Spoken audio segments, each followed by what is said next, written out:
Jaslice so neka taka tradicija. Vsako leto nekateri postavijo jaslice, potem pa jih iščemo. Smo pripravljeni? Ja! Po štanjelju so zemljevidi, ga vzameš v roke, rabiš tudi kakšen kemik in iščeš jaslice. Evo, gle. 6. Kaj so te 36? Ne, 4. Ko prideš do jaslic, pogledaš, katera je številka in potem te številke vpišeš na zemljevid. Katera je ta številka? 43. Lepa, na špagi in v košari. Leka, kle so kar trojne. Wow, kako so lepe. Zakaj so železne? Predstavlja, da sprezamo svetlo prihodnost, ampak ostanemo na realnih tleh. Postavljamo bolj ob vratih ali pa kakšni jih tudi skrijejo, da je malo večji izziv za tujce.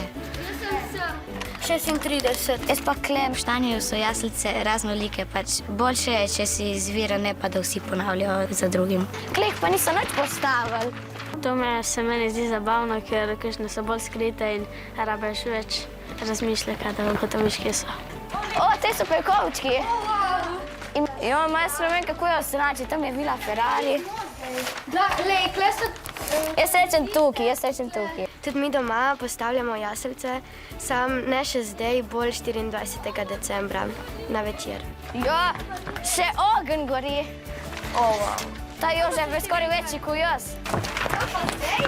Ne vem, je bi šel dol. V štanjelec zmeri cilj, da moraš iti gor, torej gor, ne? Pa gremo gor. Pa koliko jaslic smo sploh danes našli? Znamo, okrog 25 mi zdi. Koliko je pa vseh? Se mi zdi, da 62. Jaz od danes je zadosti, bomo že jutri naprej. Dobro, gremo naprej.